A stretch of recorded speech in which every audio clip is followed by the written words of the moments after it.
Aperta o cinto que agora chegou a hora de nós decolarmos, né? Como disse o Roberto. Vira para a pessoa que está do seu lado e fala assim: meu irmão, sentar do meu lado é ser abençoado. Pega na mão dessa pessoa e fala assim: pegar na minha mão é receber da unção. Receba! Oh, aleluia! Glória a Deus!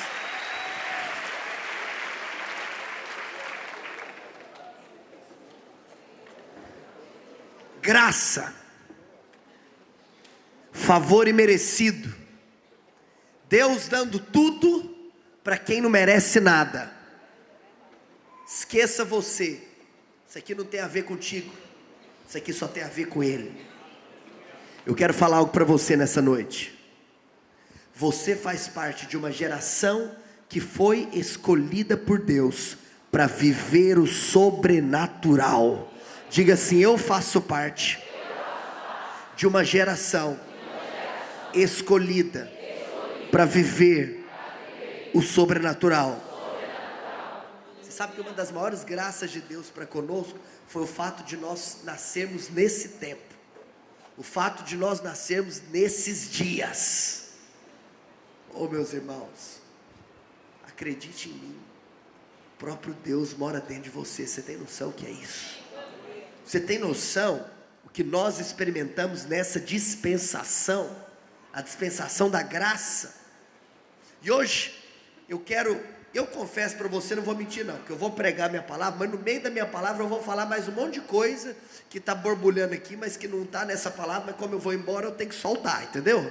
Então eu vou abrir um monte de parênteses e você vai guardando aí no seu freezer espiritual. Quem sabe uma outra oportunidade depois a gente compartilha mais sobre isso.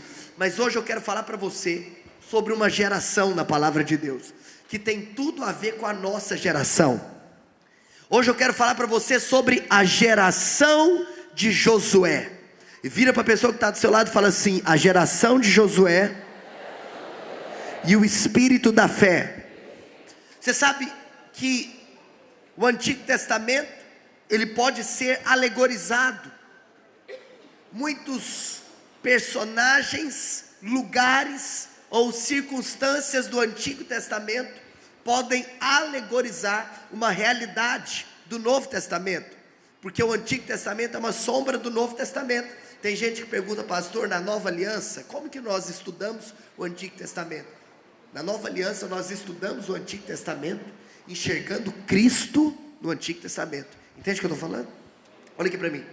Você sabe que o livro de Êxodo é um livro muito alegorizado, porque ali nós temos o povo de Deus sendo escravo no Egito. Nós temos ali debaixo uma opressão de Faraó, temos Deus enviando Moisés. Você sabe, nós podemos alegorizar dizendo que o Egito é o mundo, que o Faraó é Satanás, que Moisés ali aponta para Cristo. Percebe o que eu estou falando? Que é alegoria. Nessa noite, eu quero fazer algo aqui com você. Eu falei para você que eu vou falar a respeito de uma geração chamada geração de Josué. Mas você sabe quem foi Josué? Josué foi aquela pessoa que sucedeu Moisés. Mas Moisés, na palavra de Deus, aponta para a lei. Diga assim: Moisés aponta para a lei. Logo, Josué aponta para quê? O que vem depois da lei? Você sabe, a lei foi a quinta dispensação, a graça é a sexta. O que vem depois da lei é a graça. Se a geração de Moisés aponta para a geração daqueles que se movem debaixo da lei, a geração de Josué aponta para aqueles que se movem debaixo da graça de Deus. Sabia que no hebraico, o próprio nome Josué tem a mesma raiz de Jesus, a mesma raiz de José. Jesus, José, Josué, em hebraico tem a mesma raiz, justamente porque Josué é um tipo de Cristo. Mas hoje eu estou aqui para te contar umas coisas loucas que aconteceram com Josué. Meu irmão, te digo, se você tiver revelação disso que eu vou te falar, e eu estou aqui para pregar a mensagem da graça, você vai entender que a graça, que viver uma vida com plena revelação da graça, sem acusação, sem condenação, é a vontade de Deus para a sua vida. Nós estamos aqui como Davi para tirar a afronta dessa nação. Sabe como que você tira a afronta? Com a mensagem da graça. Meu irmão, a graça é tão preciosa que eu vou te falar uma coisa. Quando Deus quis trazer a lei, Ele traz por intermédio de um servo, traz por intermédio de Moisés. Mas quando Deus quer enviar a graça, Ele mesmo desce do céu para trazer a graça para o homem. Ô meu irmão, para entregar a lei podia ser através de um servo, mas para a graça não. Quero dizer algo para vocês, você vai hoje experimentar de uma verdadeira revolução.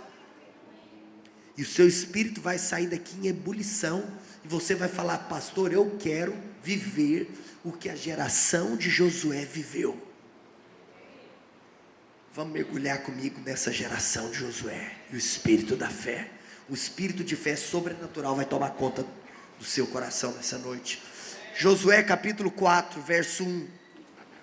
Josué capítulo 4, verso 1, a escritura diz: tendo pois todo o povo passado o Jordão, falou o Senhor a Josué dizendo: tomai do povo 12 homens, um de cada tribo, e ordenai-lhes dizendo: daqui do meio do Jordão, do lugar onde parados pousaram os sacerdotes os pés, tomai 12 pedras, e levai-as convosco, e depositai-as no alojamento em que haveis de passar essa noite. Chamou pois Josué os 12 homens que escolhera dos filhos de Israel, um de cada tribo, e disse-lhes: passai adiante da arca do Senhor vosso Deus, ao meio do Jordão, e cada um levante sobre o ombro uma pedra, segundo o número das tribos dos filhos de Israel, para que isto seja por sinal entre vós. E quando os vossos filhos no futuro perguntarem dizendo: o que vos significam essas pedras? Então lhes direi: as águas do Jordão foram cortadas diante da arca da aliança do Senhor. Em passando ela, foram as águas do Jordão cortadas. Essas pedras serão para sempre por memorial aos filhos de Israel.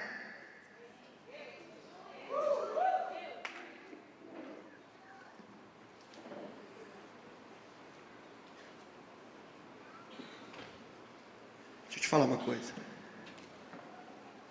Eu quero profetizar que o que vai acontecer aqui nessa noite é um verdadeiro memorial que Deus vai fazer na sua vida, que Deus vai fazer na sua igreja e que Deus vai fazer na cidade de uma pessoa. O que é memorial? Memorial é quando algo acontece e aquilo que acontece é tão solene, é algo tão solene, que Deus manda você guardar aquilo, porque por muito tempo aquilo lá vai ser como um testemunho de que Deus realizou uma obra maravilhosa. Eu não quero aqui ser místico, longe disso, mas você sabe, se Deus te pedir um dia, se Deus te pedir não, se você sentir um desejo um dia, guarda alguma coisinha. Você sabe, às vezes uma camiseta de uma conferência pode ser um memorial, um livro que você compra, alguma coisa que você vai olhar, que você vai lembrar que aconteceu aqui. Sabe por quê? Olha a cena. O povo sai do Egito, caminha no deserto rumo à terra prometida. Moisés morre, Josué assume. Então Josué vai continuar agora essa caminhada com o povo. Muita gente morreu, na realidade morreu todo mundo, só ficou Josué e Calebe, e o povo agora eram os filhos daqueles que saíram do Egito. E é por isso que nós temos que trabalhar com criança. Você lembra que Satanás não queria deixar os filhos sair, você lembra disso? Mas Moisés falou: não vai ficar nenhuma unha. Sabe por que nós temos que trabalhar com criança? Porque eles são a próxima geração. Eu fico pensando, se aquele dia Moisés tivesse negociado quem que ia entrar na terra prometida, porque todo mundo morreu no deserto. Mas Josué agora lidera esses meninos que cresceram, essa geração que cresceu, Josué está liderando. Mas aqui nós temos um momento solene, nós temos o Rio Jordão, e agora o povo vai passar o Jordão. Mas olha aqui para mim, quando você passa o Jordão, algo acontece na sua vida. Isso é tão solene Isso é tão poderoso, que o Senhor vira e fala assim: pega uma pedrinha aqui do rio, você vai guardar essa pedrinha, porque você vai fazer dessa pedrinha um memorial, para que daqui a um tempo, quando seus filhos te perguntarem o que é essa pedrinha, você vai pegar uma cadeira, vai olhar para os seus filhos, vai falar assim: senta aqui, que eu tenho uma história para te contar. E aí você vai contar aquilo que o Senhor fez. Faça dessa noite um memorial na sua vida.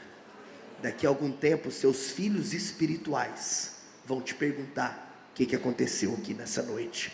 Quando eles te perguntarem, você vai pegar uma cadeira, você vai falar: senta aqui, que eu tenho uma história para te contar. Você sabe que a passagem do Mar Vermelho, alegoricamente, profeticamente, aponta para o batismo nas águas. Mas a passagem do Jordão aponta muitas vezes para a morte do ego, para a morte do eu. Para que você entenda que daqui para frente tem nada a ver com o que você faz, mas tem a ver com quem você é em Cristo. A passagem do Jordão é um momento solene. Deus falou: para tudo, nós vamos estabelecer um memorial aqui. E eu estou aqui para te falar sobre essa geração de Josué que passa o Jordão. Você sabe por que algumas igrejas têm dificuldade de sair da mentalidade da lei? Projeta para mim 2 Coríntios capítulo 3, verso 7.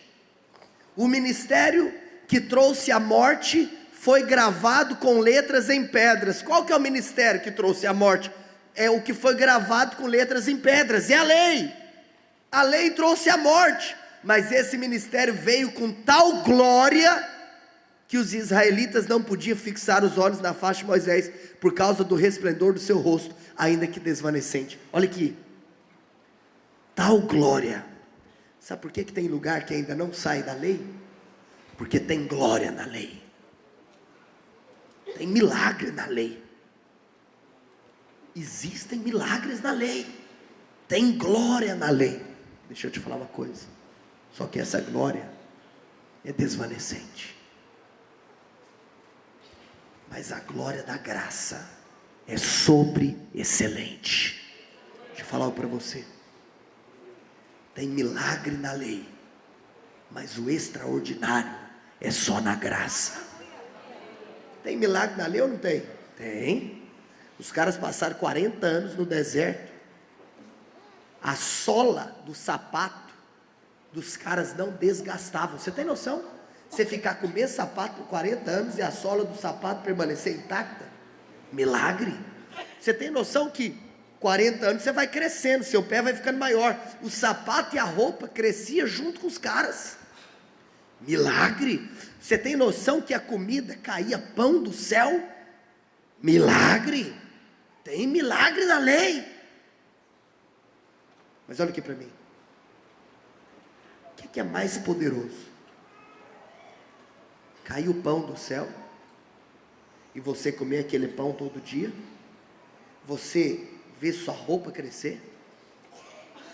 Ou depois você ser abençoado para viver uma vida sobrenatural, que agora não precisa mais de cair pão do céu, porque aonde você pisa com a planta dos seus pés, você toma por herança. Quando a prosperidade chega, você não precisa mais do bolsa maná, entendeu? O deserto é o bolsa maná.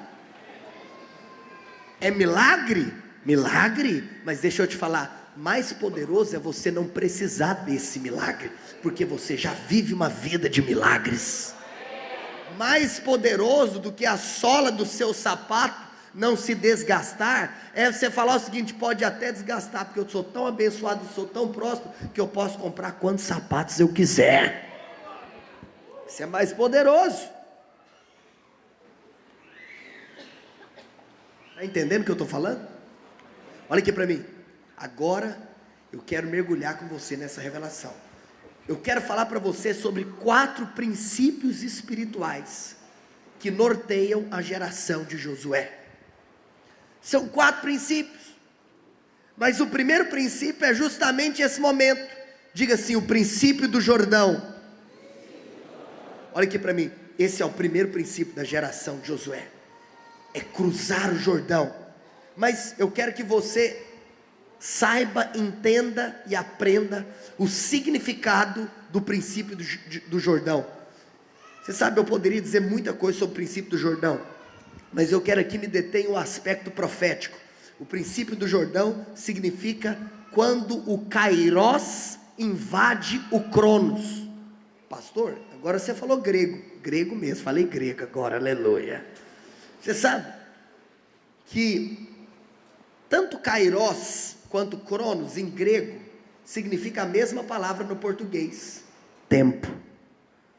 Se eu estivesse pregando aqui e vocês todos fossem gregos e eu falasse a palavra tempo, o meu intérprete, o meu tradutor ia ficar na dúvida se ele traduz como Kairos ou se ele traduz como Cronos, porque em português nós temos uma palavra para 2 que existem no grego. Pastor, qual que é a diferença de Kairos e Cronos? Cronos é da onde, você pode lembrar da cronologia, o estudo do tempo. Cronos é o tempo do homem. Deixa eu te falar uma coisa, o Cronos não muda. No Cronos, o dia tem 24 horas, o minuto tem 60 segundos, no Cronos a semana tem 7 dias, no Cronos o ano tem 12 meses, esse é o Cronos. Todos nós aqui estamos debaixo do Cronos. Todos nós aqui estamos submetidos do Cronos. Não tem como a gente fugir do Cronos. Mas o que é o Kairos? O Kairos é o tempo de Deus. Você lembra daquela música Quão Grande é o Meu Deus? Tem uma parte que eu gosto que ela fala assim: por gerações Ele é, e o tempo está em tuas mãos, o começo e o fim, o começo e o fim. Você lembra dessa música? O tempo está em tuas mãos. Deixa eu te falar uma coisa, o nosso Deus não está limitado no Cronos, porque o tempo do homem é o Cronos, mas o tempo de Deus é o Kairos. Deixa eu te dar um testemunho aqui dessa geração, para você começar a entender o que eu estou falando. A geração de Moisés ficou 400 anos no deserto, no Egito, sendo escravos por 400 anos. Depois eles saem do Egito, passa mais 40 no deserto. Irmãos, quase 500 anos sem conquistar nada. Nada. Quando os caras passaram o Jordão, debaixo da liderança de Josué, um novo tempo. Saiu Moisés, entrou Josué, passou o Jordão. Deixa eu te falar uma coisa, esses caras, em 5 anos, a história conta que eles conquistaram 31 cidades. Sabe o que significa? Que Deus fez em 5 anos o que não havia acontecido em 500. Você está um pouco assim? Eu vou começar a rasgar o verbo aqui agora. Quem está debaixo da graça, quem entende que não tem nada a ver com ele, quem não fica fazendo conta humana daquilo que é humanamente possível, ele começa a viver em uma nova dimensão. Ele começa a ter uma fé para o extraordinário, aonde ele não se limita mais de como Deus fazia, ele não se limita mais de quanto tempo as coisas duravam para acontecer, porque quando o Kairos invade o Cronos, é como se o tempo começa a acelerar, e aí Deus faz muita coisa em pouco tempo. Aquilo que antes levava muito tempo, agora começa a levar pouco tempo. A coisa está começando a esquentar aqui. Vou falar algo para você, eu sou grato a Deus pelo lugar onde Ele me colocou. A minha igreja começou há 20 anos atrás. Há 20 anos atrás nós éramos uma célula. Uma célula. Na garagem da casa do pastor Naor. Pastora Luiz começa lá um grupo de 50 pessoas. Há 20 anos atrás. Irmãos, 20 anos depois, nós somos 2.500 células em Goiânia. Nós somos 25 mil pessoas, mais 20 mil crianças. Nós estamos em todas as capitais do Brasil. Estamos em 25 países do mundo. Nós começamos o trabalho com jovens, com 300 jovens. 14 anos depois nós tínhamos 100 mil jovens espalhados pelo Brasil. Esses dias eu estava preparando essa palavra. Sabe o que o Espírito Santo falou comigo? O Kairos invadiu o Cronos da sua igreja. O pastor Léo Matos, que vai ministrar aqui amanhã, porque você sabe, eu só estou preparando o caminho. Vocês vão ver o que vai acontecer amanhã, quando a patrola passar aqui. Irmãos, ele estava me testemunhando que a igreja dele passou 40 anos, tinha 350 membros.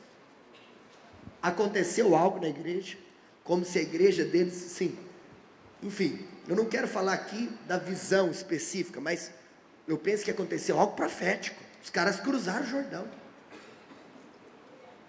Depois, em 20 anos, os caras foram de 300 pessoas, que estava 40 anos com 300 pessoas, para 15 mil pessoas. Deus fez em 20 anos o que ele não tinha feito em 40. Você está entendendo o que eu estou falando? Olha aqui para mim. Hoje é que dia? Do 10, né? O ano está acabando? Falta só 2 meses para o ano acabar? Deus pode fazer em 2 meses o que Ele não fez nos últimos 2 anos. Ah, se você tomar posse dessa palavra hoje. Ah, se você cruzar o Jordão hoje. Ah, se você entender que você faz parte da geração de Josué. A palavra de Deus diz que Neemias reedificou muros em 56 dias. Muros que haviam sido levados 100 anos para serem completamente derrubados.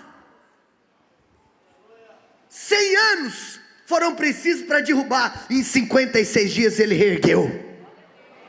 Você sabe que a história conta que se você somar todos os milagres e sinais feitos por intermédio de Jesus, em 3 anos de ministério, em 3 anos, o ministério de Jesus durou 3 anos, mas eu quero te contar uma coisa, Jesus fez mais milagres e sinais do que todos os profetas juntos, em toda a atividade profética, daqueles que foram profetas messiânicos do Antigo Testamento, que se você somar o tempo de cada um, foram mais de 500 anos de atividade profética.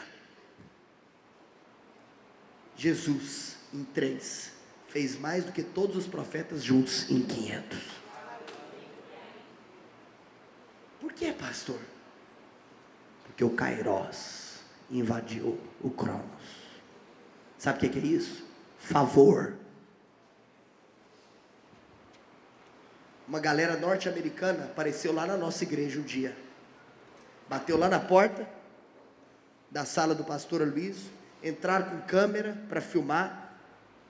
Viraram para ele e falaram assim: nós estamos aqui para o senhor contar o segredo. Como que isso aconteceu? Ligaram a câmera, estamos filmando. Pastor Luiz deu uma de Jesus. Vou te fazer uma pergunta. Se você me responder, eu respondo a sua. Falou assim: Sara está na fila do pediatra para Isaac ser atendido. Aquele tanto de menino correndo de um lado para o outro. A mãe vira para o lado e pergunta: como que esse menino nasceu? Ele falou: se você me contar qual é a resposta de Sara, eu te conto como essa igreja cresceu. O que você vai responder? Não tem o que falar. Você acha que existe alguma forma para crescimento de igreja? Meu amigo, a obra dele é ele que faz por nós.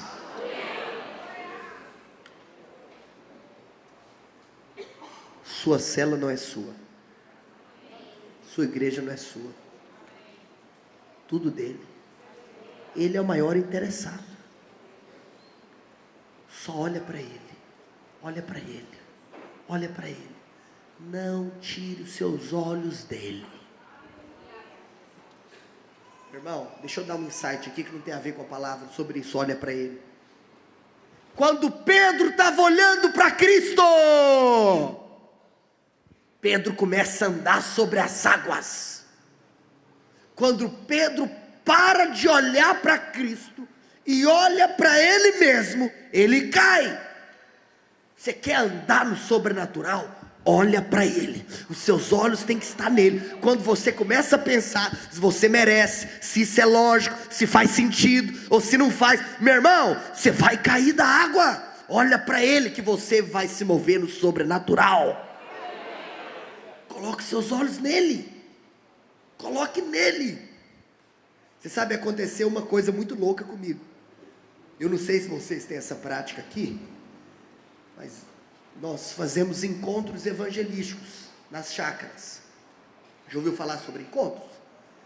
E lá em Goiânia é o seguinte: eu lidero uma rede de células, e cada rede faz 5 encontros no ano. Cada pastor faz 5 encontros no ano. E nós levamos para cada encontro 120 pessoas. 60 pessoas para se encontrar com Deus, e 60 pessoas que são da igreja que vão trabalhar no encontro. Que normalmente é a capacidade das chácaras, para passar o final de semana. Então, cada pastor faz 5 encontros. E aí o pastor teve uma direção, o pastor Luiz, ele falou assim, eu me lembro, foi exatamente há um ano atrás, no feriado dia 2 de novembro do ano passado, daqui uns dias faz um ano. O pastor Luiz falou o seguinte: vamos fazer diferente. No mês de outubro não vamos fazer encontro nenhum na chácara. Pode cancelar todas as redes que vão fazer encontro. Nós vamos fazer um mega encontro dentro dos prédios. E lá em Goiânia, a nossa igreja tem 9 prédios, né? O prédio onde eu sou pastor tem 4.000 lugares, tem prédios de 2.000 lugares, de 3.000 lugares. Menor prédio cabe 1.000 pessoas. E aí nós falamos, imagina todos os 9 prédios lotados de encontristas, de pessoas que vão receber o evangelho e de pessoas que vão trabalhar para que eles tenham um encontro com Deus e tudo mais. Só que é o seguinte, obviamente, para a gente ter as pessoas para mandar, o que nós vamos fazer? Nós vamos cancelar os encontros na chácara, para que a gente tenha pessoas para trazer no encontro do prédio. Irmãos, a minha rede tinha um encontro agendado para o mês de outubro. Só que, você sabe, a minha galera, os caras estavam doidos no encontro. Os caras estavam esperando o encontro. E eu tinha tanta gente, mas tanta gente, que você sabe que eu mesmo não ia fazer só um encontro. Tinha tanta gente que eu ia ter que fazer 2 encontros simultâneos no mesmo final de semana. E como pastor ia ficar assim, saindo de uma chácara para outra. Então, assim, o normal é um pastor fazer um encontro, eu ia fazer 2, de tanta gente que tinha. Então o povo estava assim, sabe aquele negócio, o povo estava esperando, pastor, nós vamos ver um final de semana histórico, tal, nananã. E aí eu tenho que chegar com a notícia, vai ser cancelado. Mas tudo bem, por causa de uma causa maior, nós vamos fazer um encontro no prédio. Vocês estão comigo, gente? Você sabe? Eu falei, Senhor da glória, como é que vai ser isso? E eu virei pastor Naor, meu pastor, eu falei, pastor, será que não tinha possibilidade assim, do meu não ser cancelado? Ele falou, Vinícius, sua rede é a maior rede aqui de Goiânia. Então eu preciso de você.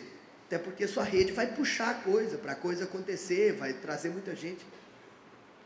Aí do nada, o Espírito Santo virou para ele, incomodou ele, ele falou, Vinícius, mas não sei porque eu sinto de Deus. Quero te falar, se você quiser fazer seu encontro na chácara, você pode fazer. Eu falei, meu Deus, é um sinal.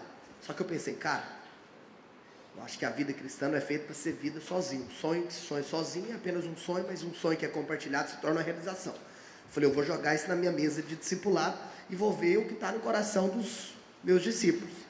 E eu joguei. Aí por um lado eu até estava pensando em realmente cancelar um encontro. Eu falei, galera, vai ter um encontro do prédio, unidade da igreja, algo poderoso, vamos que vamos. Isso aí, nós estamos aqui pela igreja. Aqui, gente conversando. Do nada, um discípulo meu sentado do meu lado me cutucou e falou, pastor, eu sinto algo de Deus para falar. Virou para mim e falou, você sabe? Daqui a um tempo, o senhor pode ser enviado, o senhor pode assumir um prédio, pode acontecer alguma coisa contigo, nossa rede pode crescer, pode multiplicar, pode ser que a gente vai agora andar com outro pastor, enfim, uma rede nunca é para sempre, lá na videira, coisas acontecem, regionalizações, multiplicações, um monte de coisa. Ele falou: você sabe, pastor, a nossa rede um dia vai acabar, qual que vai ser a história que nós vamos ter para contar? E ele virou para mim, meu discípulo, falou: eu sinto que nós estamos diante de uma oportunidade de fazer história.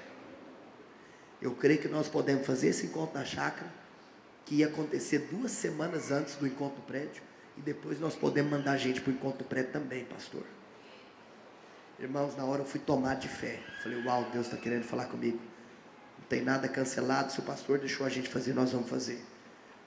Galera, nós levamos, o normal é levar 60 pessoas, nós levamos 160 encontristas, e mais 160 pessoas para trabalhar, um encontro que normalmente tem 120 pessoas, agora tinha ali 300 e tantas pessoas, um negócio assim de louco, e beleza, eu falei: Senhor da glória, a gente trouxe gente mais, não vai ter ninguém para levar no encontro do prédio. Na hora o Espírito Santo falou comigo: quando o Kairos invade o Cronos, coisas loucas acontecem. Nós temos uma palavra no encontro que chama unção da multiplicação, que é quando nós pegamos o cara que acabou de nascer de novo, e nós viramos para ele e falamos para ele. Você sabe o que aconteceu com o apóstolo Paulo? No capítulo 9 do livro de Atos, Saulo se converte, mas no mesmo capítulo 9 do livro de Atos, Saulo, que agora se transformou em Paulo, ele também começa a pregar. Sério, lê Atos 9, Paulo converte, no mesmo capítulo que Paulo converte, Paulo prega. Por quê? Porque não tem nenhum pré-requisito para você anunciar o evangelho, você só precisa de ter sido como aquele cego. Eu não sei de nada, eu só sei de uma coisa: eu era cego, mas agora eu vejo. Sabe o que o Senhor falou para mim? Você sabe quem serão as pessoas que vão levar as pessoas para o encontro no prédio? Os caras que acabaram de nascer de novo. E aí eu fiz o seguinte: eu deixei um discípulo pregando para os encontristas a unção da multiplicação, e eu reuni minha liderança, e eu preguei para eles essa palavra que eu estou pregando hoje para vocês. Nós estamos passando o Jordão, quando o Kairos invade o Cronos, coisas loucas acontecem. Eu acredito que Deus pode fazer. Depois viramos para os encontristas e falei: você quer que o seu pai, que a sua mãe, que o seu tio, que a sua tia, que o seu amigo, que o seu colega, que o seu vizinho tenha essa mesma experiência louca, poderosa, de conversão, de novo nascimento, de arrependimento, de receber a Cristo que você teve nesse final de semana? Então você vai sair daqui, você vai falar, você vai convidar, você vai evangelizar, você vai convidar pessoas para viver essa experiência que você viveu. Irmãos, uma coisa esquisita aconteceu. Chegou o encontro no prédio 2 semanas depois, e o pessoal começou a fazer a inscrição. A minha rede levou para o encontro no prédio, só a minha rede, 410 pessoas. Só que eu tinha acabado de levar 160 para a chácara 2 semanas. Sabe o que o Espírito Santo falou comigo? Soma 160 com 410. Você levou quase 600 pessoas em 2 semanas. Sabe qual foi a conta que o Espírito Santo me mostrou? Se o normal lá, eu levar 60 em um encontro, e eu faço 5 no ano, para eu levar 600 pessoas ao encontro, eu preciso de 2 anos. Mas naquele mês, nós tivemos a experiência poderosa de viver em 2 semanas o que naturalmente falando demoraria 2 anos. Por quê?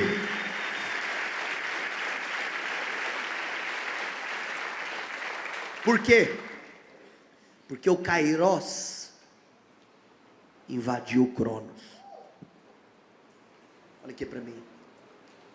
Hoje eu quero que você tome posse dessa palavra para a sua vida. Se o Kairos invadiu o Cronos da sua igreja, você não tem noção do que vai acontecer. Não, irmãos, a conta não fecha. Não fecha a conta. Não tem como fechar. Porque não tem a ver contigo. Coisas loucas acontecem. Hoje Deus está nos chamando para travessia, para atravessar o Jordão. A geração de Josué, em primeiro lugar, é o princípio do Jordão. Diga assim: quando o Kairós invade o Cronos. Quero profetizar que é isso que vai acontecer na sua vida pessoal, na sua vida ministerial, na sua vida familiar. Oh, meu irmão, a vontade de Deus para você é que você vive uma vida abundante. Essa é a vontade de Deus para você. Sabe o que é poderoso? Abre para mim Josué capítulo 5, verso 1.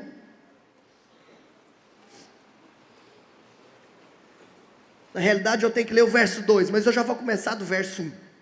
O verso 1 diz assim: todos os reis amorreus que habitavam a oeste do Jordão, e todos os reis cananeus que viviam ao longo do litoral, souberam como o Senhor tinha secado o Jordão diante dos israelitas, até que tivéssemos atravessado. Por isso desanimaram-se. E na minha versão fala: desmaiou-se-lhes o coração. Perderam a coragem de enfrentar os israelitas. Na minha versão fala o seguinte: que desmaiou-se-lhes o coração. Deixa eu te contar uma coisa. Quando os reis inimigos souberam quem que tinha atravessado o Jordão, o coração dos reis desmaiaram. Meu Deus! Você sabe que é isso que acontece quando você chega na sua escola, quando você chega no seu trabalho. É como se os demônios, os principados, as potestades, eu vou te falar, se demônio tiver coração, que eu acho que não tem não, o coração deles ia desmaiar, igual o coração desses reis desmaiaram. Vai desmaiar por quê? Porque é um demônio contando para o rapaz, você não sabe quem chegou. Aquela galerinha dos inconformados de João Pessoa, eles chegaram até aqui, chegaram nessa escola, chegaram nessa faculdade, chegaram aqui nesse trabalho. Meu Deus! Chegaram! Meu irmão, quando a geração de Josué atravessa o Jordão, os inimigos começam a tremer, treme tudo. Ei, meu irmão, se você tiver revelação do que eu estou falando, hoje o que eu estou falando é porque eu quero que gere revelação. Revelação. Verso 2, que é meu assunto. Se tiver como projetar, por gentileza. Naquela ocasião, o Senhor disse a Josué: faça facas de pedra e circuncide os israelitas. Agora você fala: ai pastor, agora minha mente bugou, porque o senhor está pregando a graça, agora falando de circuncisão. Esse é o segundo princípio. O primeiro princípio da geração de Josué é o princípio do Jordão, quando o Kairós invade o Cronos. Mas o segundo princípio da geração de Josué é o princípio da circuncisão. Quando esses caras cruzaram o Jordão, o Senhor virou para Josué e falou assim: Josué, eu quero que você circuncide-os novamente. Então eu quero falar algo para você. Você quer cruzar o Jordão? Então chegou a hora de nós nos circuncidarmos. Uai pastor, mas isso é coisa da velha aliança. Deixa eu te falar uma coisa. Existe uma circuncisão na nova aliança. Paulo fala da circuncisão da nova aliança. Deixa eu te contar. Você sabe o que Paulo explica, tanto para os romanos, quanto também para os colossenses, daquilo que é o verdadeiro sentido, significado da circuncisão? Paulo fala assim, que se circuncidar, ele fala que é despojando-se do corpo da carne. Olha aqui para mim, despojando-se do corpo da carne. O que é isso então, você se circuncidar? É despojar o corpo da carne, tirar a carne. Deixa eu te falar uma coisa. Você sabe qual que é o dia que você está mais carnal? Tem gente que acha que crente carnal tem a ver com pecado, quem peca demais. Deixa eu te falar uma coisa. A máxima expressão da carnalidade é a incredulidade. O dia que você está mais carnal é o dia que você está mais incrédulo. Esse é o dia que você está mais carnal. Você quer experimentar do que a geração de Josué experimentou? Então deixa eu te falar uma coisa. Incredulidade, tchau. Hoje é dia de você exterminar toda a incredulidade da sua vida. Você sabe por que eu faço questão? Quando eu ministro essa palavra, que eu faço questão de contar por exemplo, o meu testemunho, do que aconteceu com a minha rede? Sabe o que eu sinto no meu coração? Que pode ser que enquanto eu falei essas coisas, de Deus fazer muita coisa em pouco tempo, pode ser que alguém estava aí sentado e falou assim: pastor, muito massa a sua história, mas não é para mim não. Isso aí é para você, isso aí é para os meus pastores. Essas histórias de mega explosão, avivamento, você pensa, vamos falar a verdade, estamos aqui há tanto tempo, nada disso está acontecendo. É por isso que esse é o segundo princípio: circuncisão. Se tem incredulidade aí na sua vida, essa incredulidade tem que ir embora.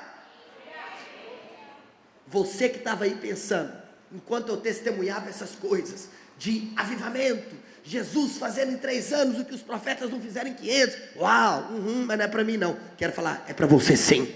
Deus hoje quer liberar um espírito de fé extraordinária sobre a sua vida.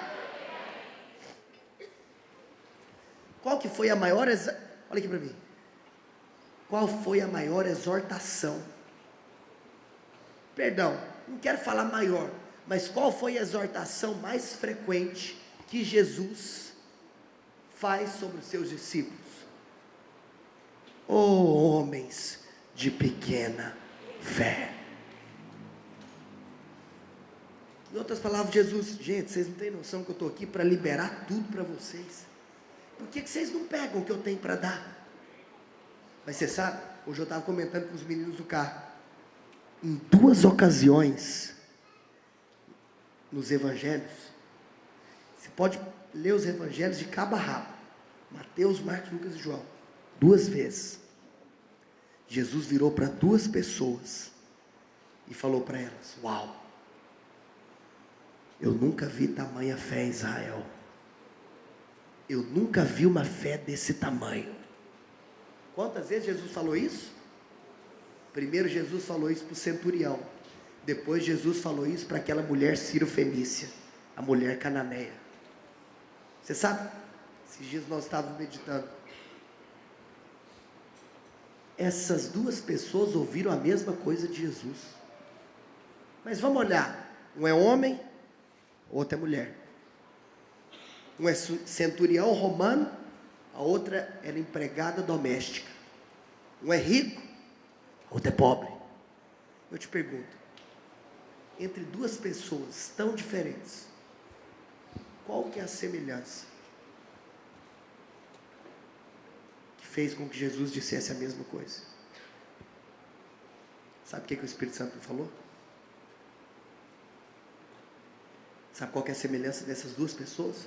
Do centurião romano e da mulher Ciro-fenícia. Essas 2 pessoas eram gentias, não eram judeus. Ok, pastor, o que tem a ver? Deixa eu te contar uma coisa. Não conheciam a lei. Sabe qual que é a semelhança dessas 2 pessoas? Não conheciam a lei. Porque a lei faz você olhar para dentro de si. Aí você acha que tudo isso que eu estou falando não é para você. Porque é o seguinte, na lei, meu amigo, se você não ora, lá vem a acusação do diabo que você não orou. E se ora, fala, mas o fulano ora mais que você. Mas quando, você sabe que a força do pecado é a lei. Mas se você não tem lei, tem fé. Porque você entende que as coisas não têm nada a ver com você.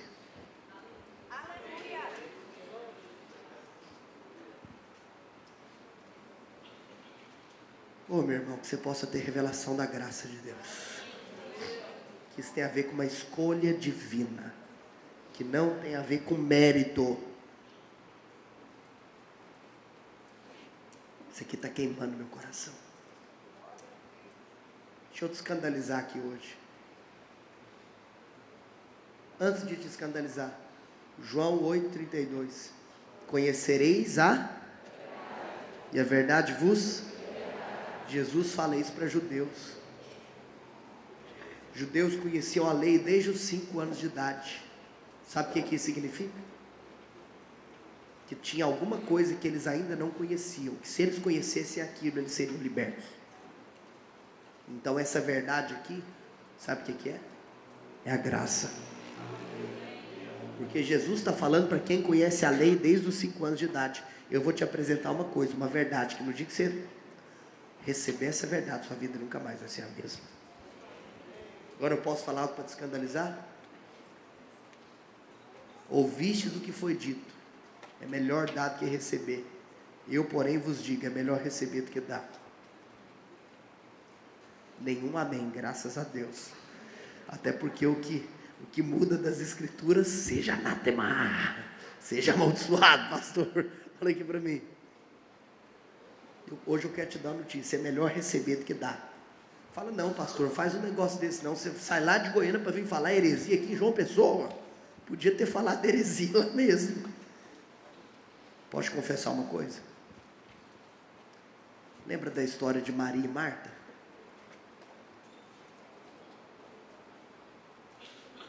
Ô Marta, você não entendeu nada.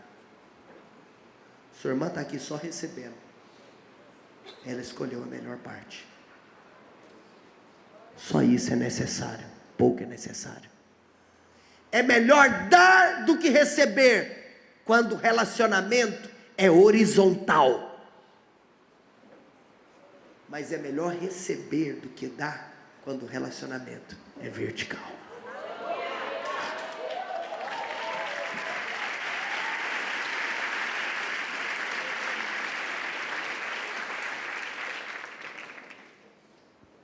Salmista, Senhor, o que darei ao Senhor pela minha salvação? O que darei? A resposta é: toma do cálice, toma.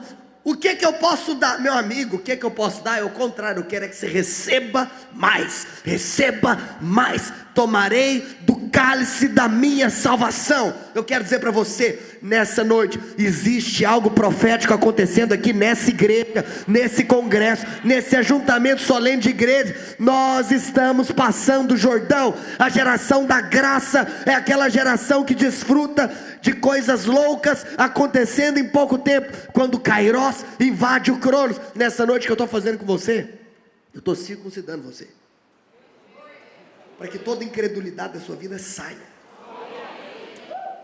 Estou aqui para circuncidar você. Nossa pastor, ontem foi mais inspirativo, mas meu amigo, deixa eu te falar uma coisa. Hoje eu estou aqui para cutucar aí dentro. Eu não quero só um mover exterior. Eu gosto do eu amo mas hoje Deus quer mudar algumas coisas aí dentro de você.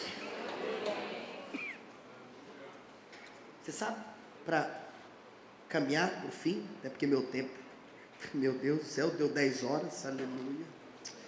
Oh Pai, perdoa o teu servo. Verso 10.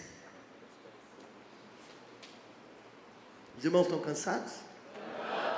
Mas se tiver, você já sabe, né? 5:10, Josué 5:10.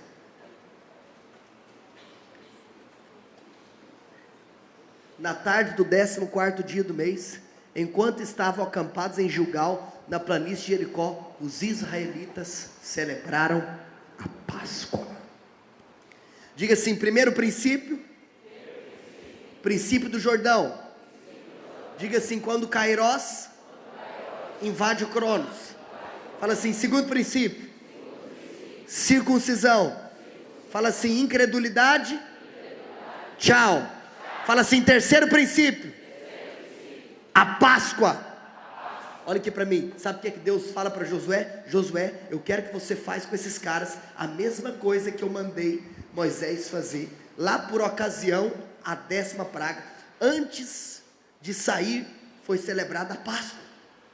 Você lembra ali do contexto da Páscoa lá no Egito? Você lembra? Do anjo da morte que ia matar os primogênitos, você lembra disso? Vamos falar a verdade, vamos falar um negócio aqui louco. O anjo da morte vai passar, vai matar os primogênitos, a não ser que tenha sangue pintado nos umbrais.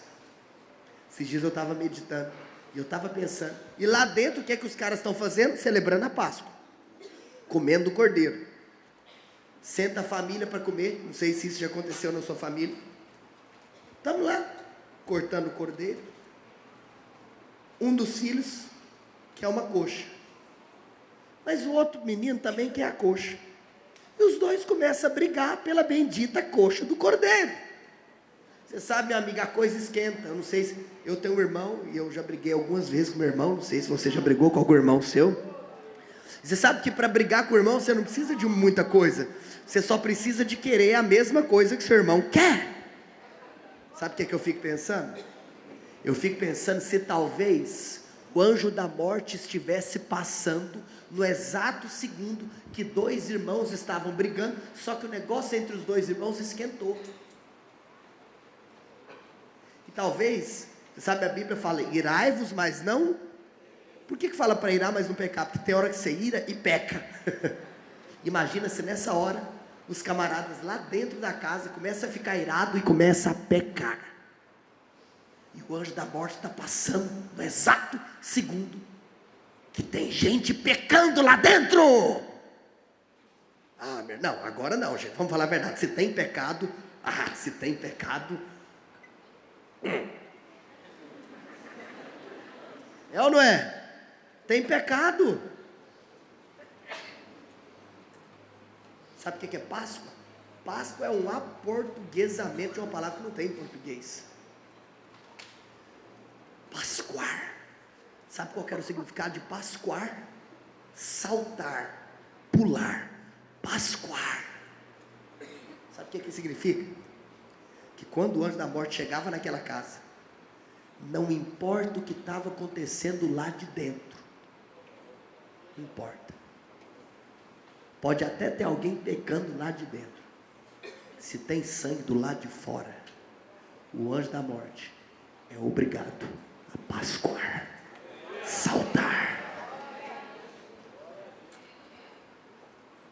Nada além do sangue. Nada além do sangue. Nada além do sangue. Se tem sangue, o que importa é o sangue, não é o que está rolando lá dentro. Nem mais o seu pecado pode te separar da sua justiça. Você é justo. Fala, pastor, você não sabe o que é que eu apronto. Você que não sabe o que é que ele aprontou há 2000 anos atrás naquela cruz. O que ele aprontou é maior do que você apronta hoje.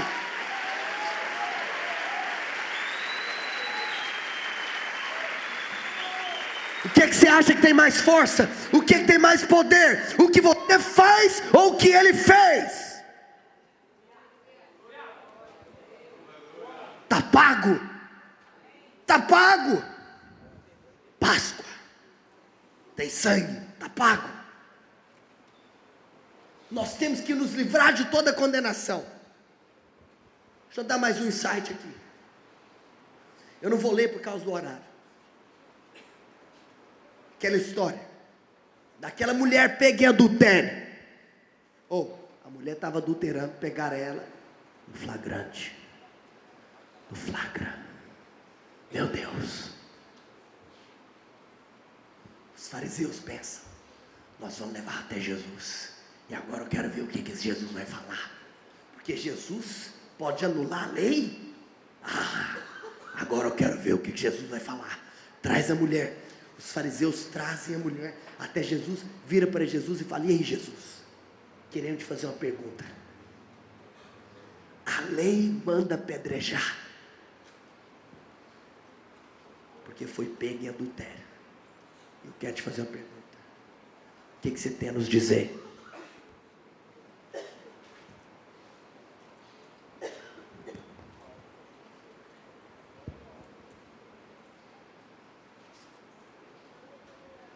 A palavra de Deus diz que Jesus começa a escrever no chão.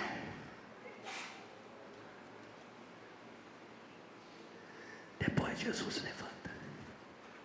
Tem uma palavra de sabedoria. Ele fala: a lei manda apedrejar? Pode apedrejar. Mas vamos fazer isso de maneira organizada.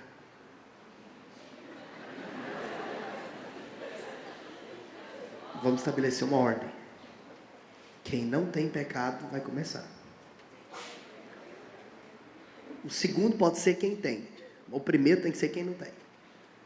Depois a Bíblia fala. Vocês estão me ouvindo aí atrás? Lá em cima. É nós. A Bíblia fala que Jesus ajoelha de novo e volta a escrever. Os fariseus vão embora. Eu sempre pensei: papai, o que Jesus escreveu? Alguém que quer saber também o que ele escreveu? Você quer que eu te conte hoje? Mas eu não vou te contar. Sabe por quê? Porque eu não sei. Sabe por que eu não sei? Porque não fala na Bíblia. Já viu que tem crente que quer ficar sabendo coisa que não está escrito na Bíblia? Sabe o que Deus ministrou no nosso coração? O poderoso não foi o que ele escreveu. O poderoso foi o fato dele ter escrito.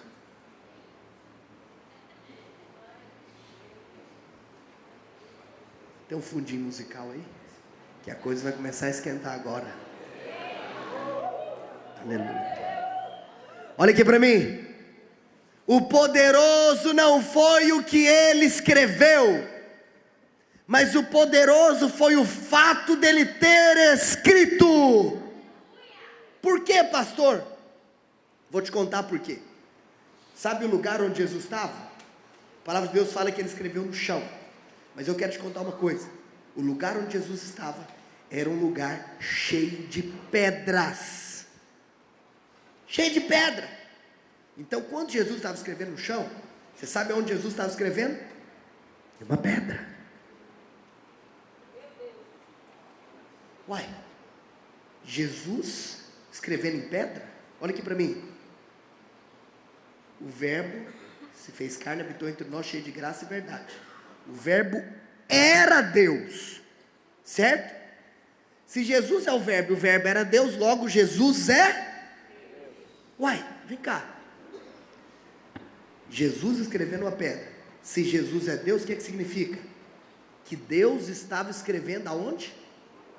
Gente, olha aqui para mim. Deus escrevendo em pedra? Uai, eu acho que eu já vi essa cena de Deus escrevendo em pedra antes. Alguém lembra de alguma coisa parecida? Vem cá. Por que Jesus está escrevendo? Por isso que o poderoso não é o que ele escreveu, mas é o fato dele ter escrito. Você sabe que um dia Deus deu a lei, e Deus escreveu na pedra, e deu os mandamentos para Moisés. Moisés desce de lá, quando chega, deixa cair. Lembra disso? Deus diz: ô Moisés, sobe de novo que eu vou escrever de novo. Sobe, e Deus escreve pela segunda vez.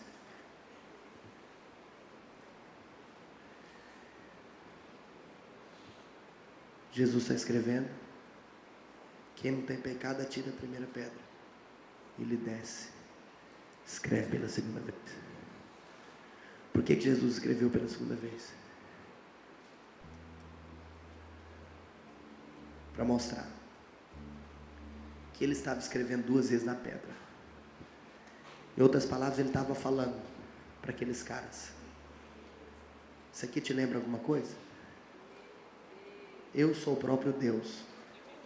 Você está querendo discutir lei comigo? Fui eu quem criei a lei.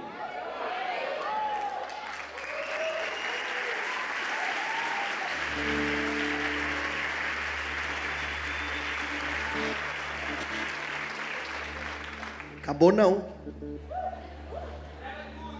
Amém.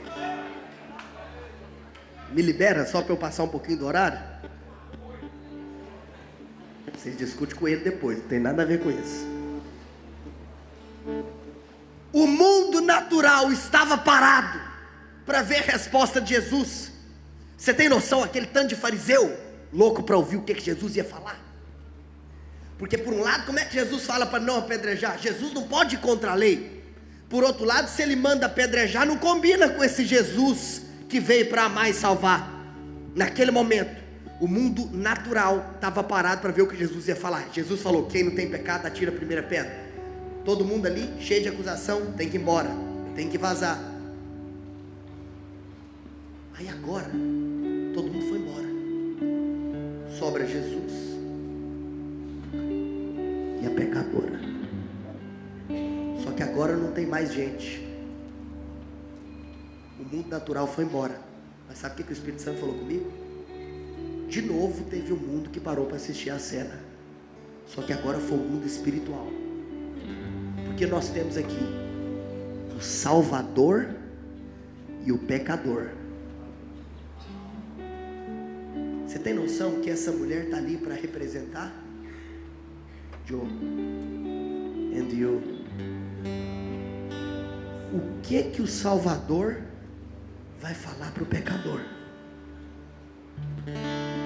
O diálogo vai começar.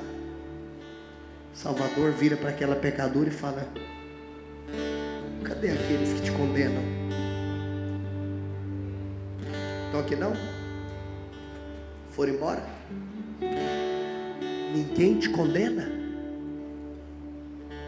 Tampouco eu não te condeno. Por isso vá, não peques mais. Olha aqui para mim. Sabe qual que é o problema de muitos lugares? É que talvez algumas pessoas tenham a mania de falar assim: não peque, não peca. Muitas pregações: não peque, não peque, não peque, não peque, não peque. E se pecar, nós vamos condenar. Se pecar, vai ser disciplinado. Eu não estou falando aqui que pecado não tem que ter disciplina. Não ouça o que eu não falei. Você não falar aí besteira que eu falei besteira aqui não. A ordem de muitos homens é: não peque, que eu não te condeno. Mas a ordem do Salvador foi o contrário. Primeiro Jesus libera a não condenação. Está entendendo o que eu estou falando? Ninguém te condena? Eu também não te condeno. Depois que Jesus já deu a não condenação, ele fala: agora vá. Sabe por quê? Porque agora eu não estou ordenando não peques. Eu estou prometendo que uma vez que você tem revelação que você não está mais condenado, você agora tem força espiritual para viver sem pecar. Porque a lei diz: não adulterarás, não matarás. Mas a graça diz: eu te prometo, você não vai adulterar. Eu te prometo, você não vai matar. Porque agora já não sou eu mais quem vivo, mas Cristo vive em mim. Talvez você fale: pastor, eu estou igual o apóstolo Paulo, no capítulo 7 do livro de Romanos. Nossa, quem me livrará desse corpo? O bem que eu quero, esse eu não faço. O mal que eu quero é esse que eu faço. Pastor, eu estou igual o apóstolo Paulo, Romanos 7. É. Por isso que Deus vira para o apóstolo Paulo e começa o capítulo 8 falando para ele: Paulo, agora pois, já nenhuma condenação há para os que estão em Cristo Jesus. A resposta para o capítulo 7 é o verso 1 do 8. Páscoa, Páscoa, tem sangue, é o que importa. Páscoa, o princípio do Jordão, quando Kairos invade o Cronos. Princípio da circuncisão: incredulidade, tchau. Princípio da Páscoa: nada além do sangue. Eu vou encerrar, mas olha aqui para mim. Por último e não menos importante, pelo contrário, eu estou igual Jesus quando transforma água em vinho. O mestre Sala leva um susto: ai, vocês deixaram o melhor vinho para o final? Todo mundo serve o melhor vinho no começo. Hoje eu estou igual Jesus, não deixei para o final o melhor vinho. Aliás, isso é poderoso, né? Primeiro milagre da lei, transforma água em sangue. Primeiro milagre da graça, transforma água em vinho. Mas deixa esse assunto para outra ocasião. Olha aqui para mim. A geração de Josué, primeiro princípio, cruza o Jordão quando Cairós invade o Cronos. Segundo princípio, princípio da circuncisão. Tchau incredulidade, tchau falta de fé. Terceiro princípio, a Páscoa. Não tem mais condenação porque tem o sangue. Mas o quarto princípio é o encontro com o glorioso. Projeta para mim, capítulo 5, verso 13. Eu quero encerrar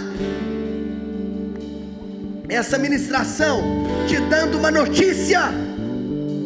Josué 5,13.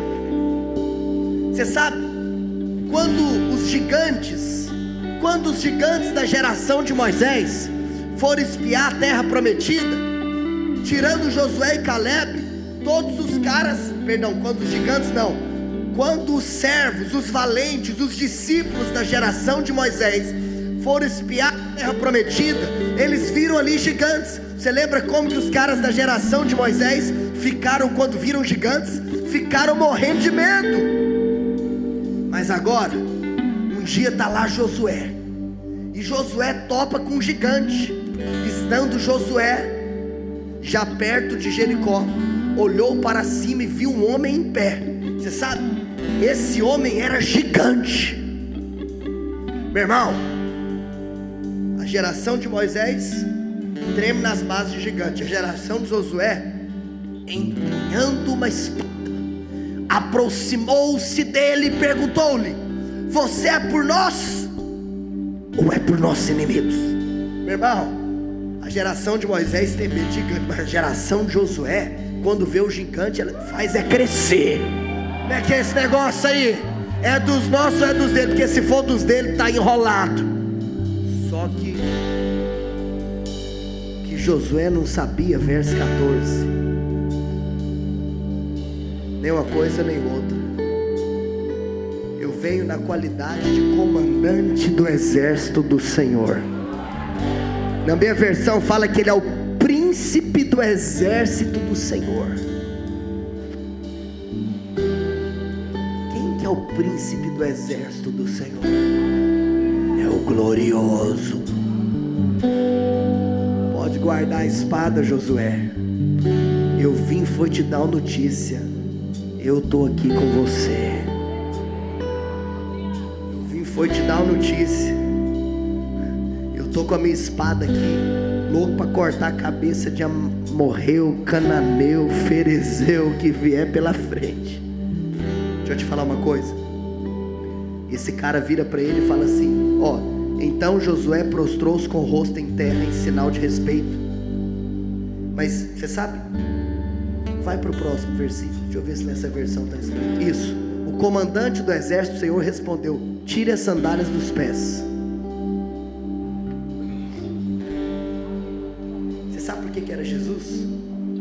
Porque quando Josué, volta um versículo, ele se prostrou em terra, ele ajoelhou.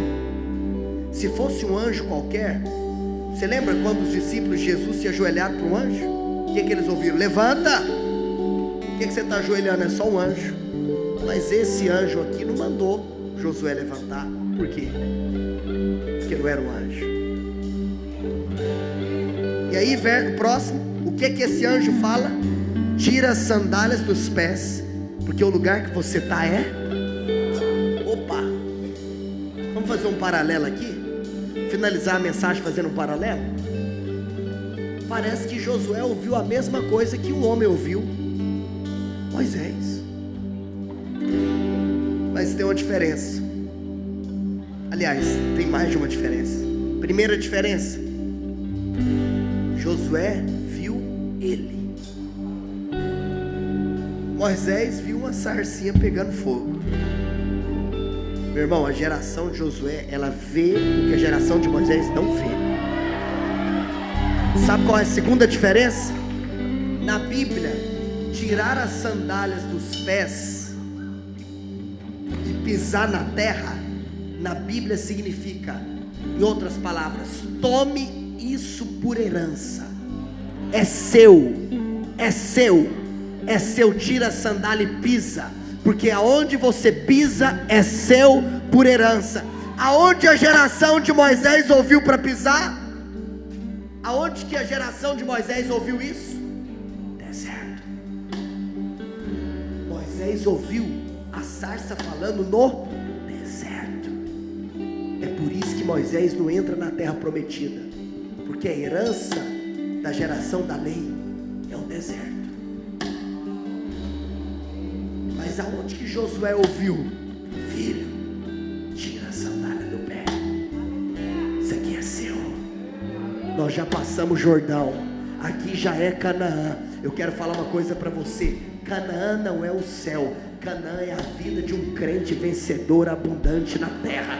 Canaã é a vida de aquele que faz parte da geração de Josué. É a terra prometida, é a terra que manda leite e mel. Meu amigo, aqui tem coisa que você nem plantou, mas já é seu, só pisa e toma posse.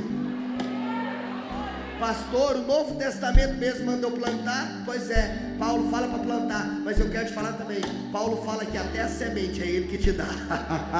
Ele te dá a semente e fala, pode plantar. Em outras palavras, pôr sua mão, vai dar certo. Sua casa, sua família, seus negócios, sua cela, sua igreja, vai dar certo. É uma promessa, porque você faz parte da geração de Josué e o Espírito da fé.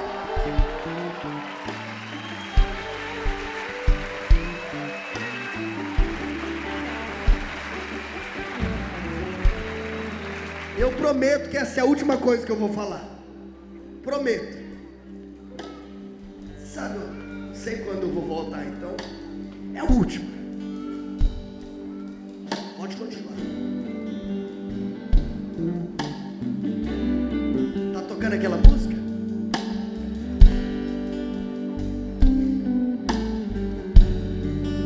Um dia eu pensei, Senhor, eu sempre acredito na premissa de obras maiores.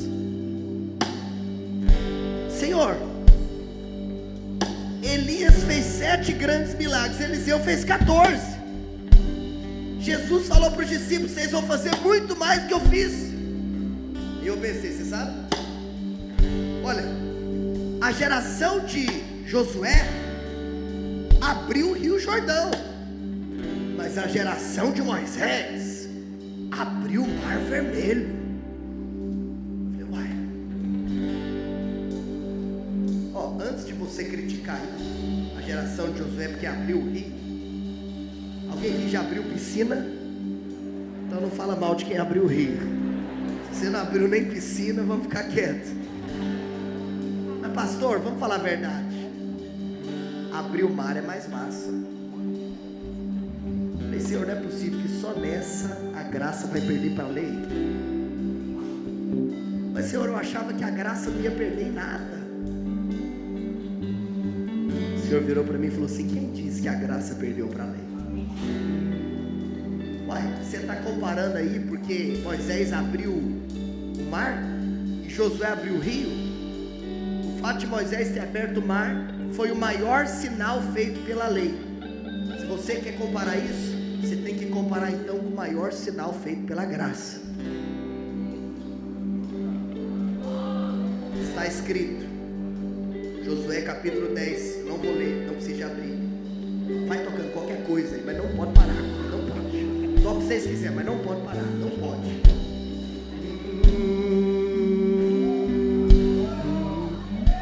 A escritura diz que não para, não pode parar, não pode. A escritura diz, no capítulo 10 do livro de Josué, que um dia 5 5 reis resolveram se voltar contra a nação de Israel.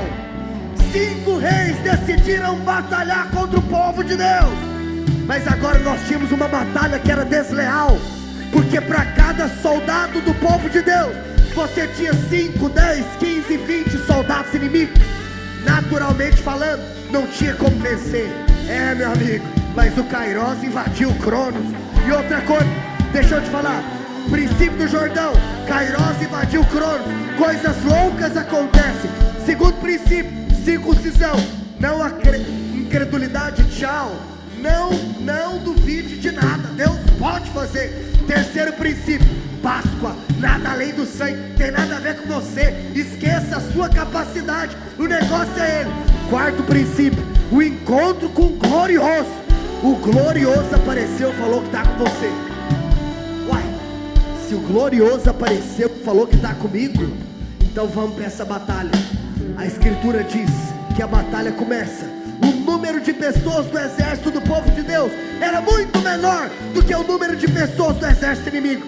Mas a escritura diz que por uma loucura da cabeça dos inimigos, eles começaram a matar uns aos outros. Inimigo matando inimigo, que loucura é essa? A escritura também diz que naquele dia começou a chover granizo, começou a chover pedra do céu, mas a pedra só caía na cabeça do inimigo, não caía na cabeça do povo de Deus.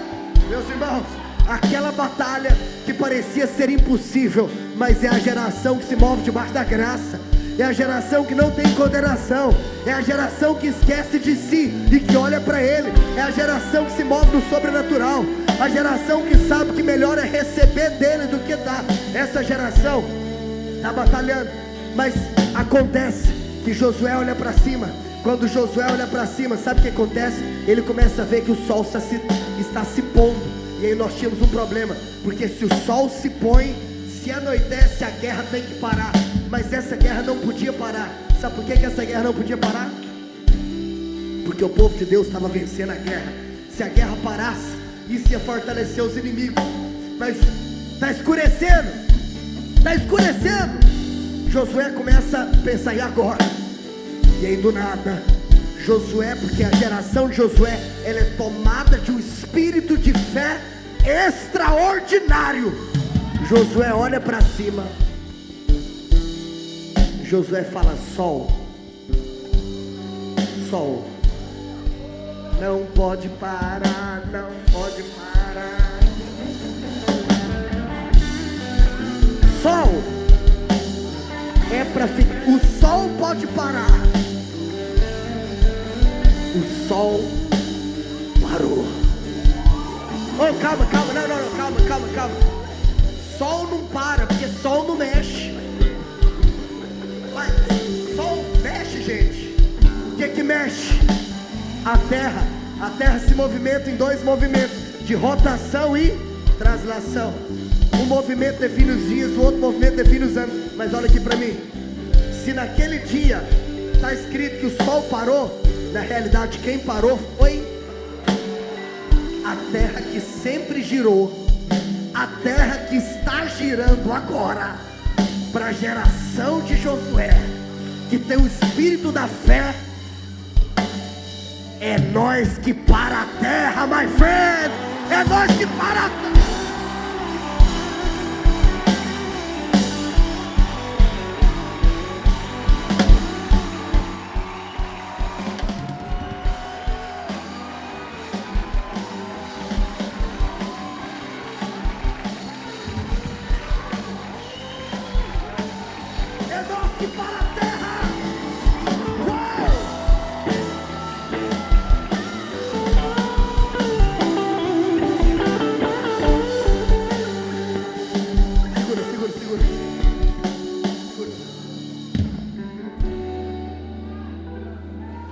Você quer comparar o maior feito da lei? Compara com o maior feito da graça.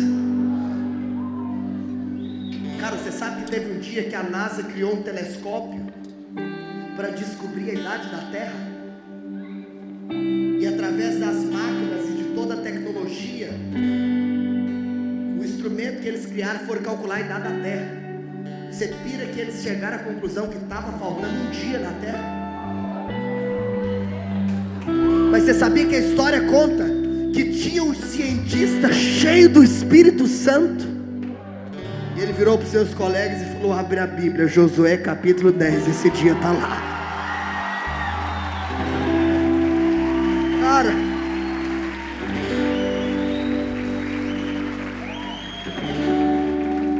esse é o Deus que na cruz gritou.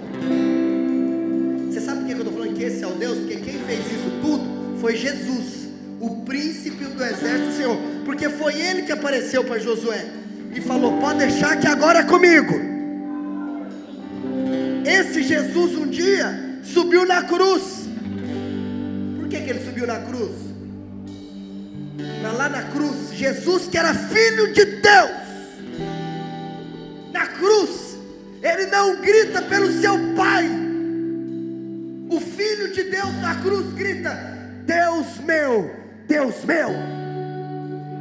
Jesus não tem que chamar o Deus Pai de Deus, porque ele pode chamar de Pai. Mas na cruz ele chama de Deus. Deus meu, por que me desamparaste? Essa é a grande troca do Evangelho.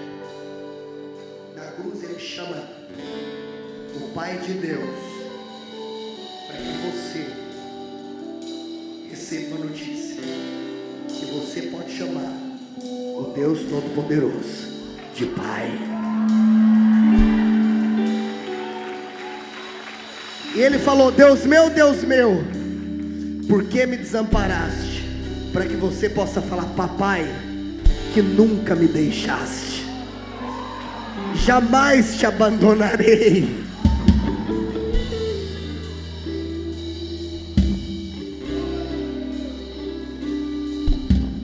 Era para eu encerrar aqui agora, diante de Deus. Eu lembrei só de mais uma. Eu prometo que essa é a última mesmo.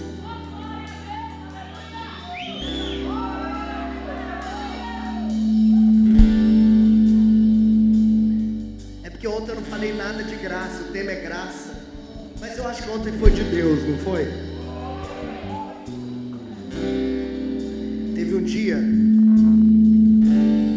por ocasião da Páscoa, prenderam Jesus e ia soltar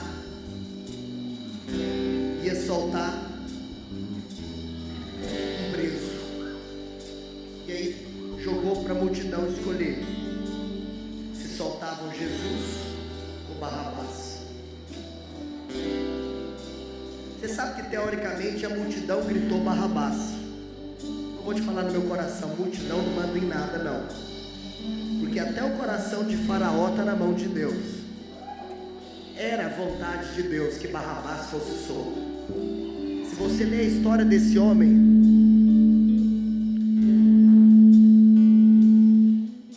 não fala muita coisa. A Bíblia só fala assim: ora, Barrabás era salteador. Em outras palavras, Barrabás era ladrão. Em outras palavras, Barrabás era pecador. Ué, você tem um pecador que está preso. E você sabe qual que era a pena desse pecador? A pena desse pecador era a morte. Barrabás ia ser morto. Um pecador que ia ser morto. Do nada entra Jesus na história.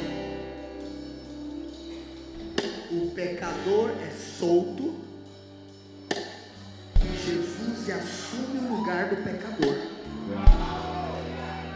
Barrabás sai vivo para que Jesus entrasse no caminho da morte.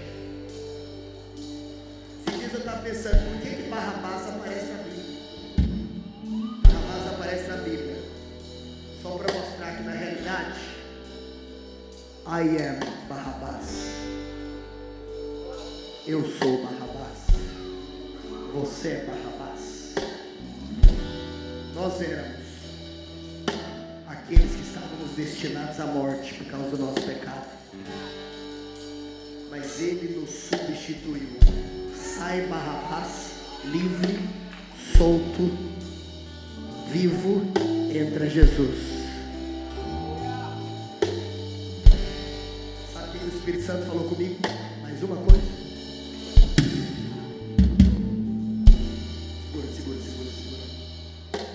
Segura. Qual que é o nome dele? Barrabás. Aumenta esse médiozinho. Barrabás. O prefixo bar, na língua hebraica, significa filho. Simão Bar Jonas. Lembra? Bem-aventurado és tu, Simão Bar Jonas. Simão, filho de Jonas.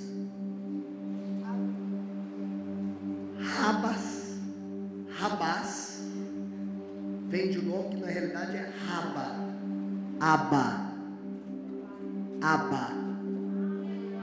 Aba é a maneira como as criancinhas, os judeuzinhos e as judeuzinhas chamam os papaizinhos.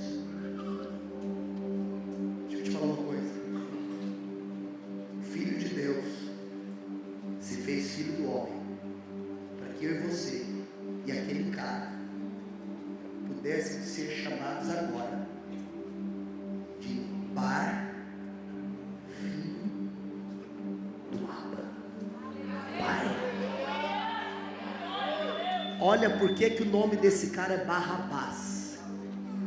Só para mostrar que se você é aquele cara que era pecador, destinado à morte, e Jesus entra no seu lugar, a partir de agora o seu nome é Bar, filho do Abba, do papai. Você agora é filho de Deus. Isso é graça de Deus. Deus dando tudo para quem não merece nada.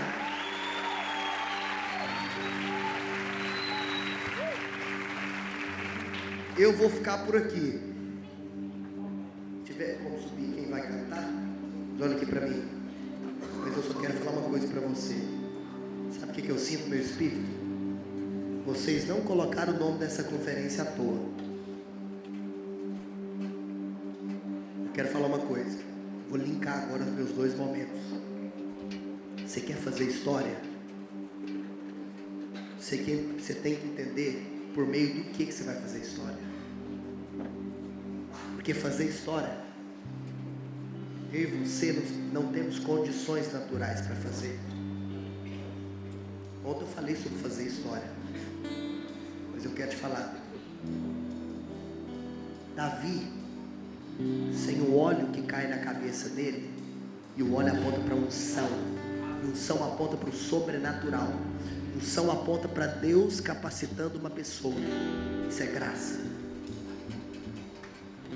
Hoje, profeticamente, eu quero derramar o óleo na sua cabeça. Hoje, o Espírito Santo me disse que eu vim aqui para essa conferência como um Samuel de Deus, como alguém que vai derramar aqui botija. Eu quero derramar botija espiritual nessa noite. Eu quero derramar azeite para falar como Davi. Você vai fazer história. Você vai fazer história. Mas eu quero te falar, você só vai fazer história porque agora você entendeu. Você sabe, você fala, ai pastor, o que isso tem a ver? Deixa eu te contar uma coisa. Você lembra que Davi comeu o pão da proporção? Lembra disso? Que Davi comeu o pão que era para o sacerdote, e quem comesse ia morrer. Davi morreu? Sim ou não? Por que Davi não morreu? Porque Davi morava no tempo da lei, mas ele já se relacionava com Deus por meio da graça. O tempo da graça não tinha chegado para o mundo inteiro, mas já tinha chegado para Davi. Davi só pode fazer história porque Davi já tinha revelação da graça de Deus. Você vai fazer história, mas você tem que ter revelação da graça, que não tem nada a ver com você. É uma questão de pertencer a uma geração, a geração de Josué, o espírito da fé. O Kairos vai invadir o Cronos da sua vida. Eu vejo aqui pessoas, eu sinto palavras de conhecimento específico com relação a estudo. Eu vejo aqui pessoas que você já se acha velho demais para voltar para a faculdade. Para de olhar para você. O Kairos vai invadir o Cronos da sua vida na área estudantil. Ele vai liberar e você vai ter condição de fazer o curso que em outros tempos você não teve. Porque o Kairos vai invadir o Cronos. Faltam 2 meses, pastores, para esse ano encerrar. Vocês resolveram fazer essa conferência de graça. Vou falar algo para vocês. Hoje Deus mandou dizer que o Kairos vai invadir o Cronos da igreja de vocês. E o que vai acontecer com essa geração que está se levantando aqui, ó, porque vocês pagaram o preço. Deixa eu te contar uma coisa, é de graça para nós porque custou para Ele. Essa conferência, esse congresso foi de graça para você porque custou para eles. Quero falar algo para vocês. Vocês tiveram a mesma atitude que ele teve um dia. Quero profetizar que essa mensagem aqui é uma mensagem profética. Profética para a igreja I maiúsculo de João Pessoa. Não só para uma bandeira denominacional, mas para todos aqueles que estão debaixo dessa atitude de resolver abençoar esses jovens. A geração de Josué é a geração que está aqui agora diante de mim. Eu estou olhando para a geração de Josué. Lembra que os caras desmaiaram o coração, meus irmãos, nesse exato segundo, fora dessas 4 paredes, os demônios dessa cidade estão desmaiados lá fora, porque os inconformados entenderam que eles fazem parte da geração de Josué e o espírito da fé.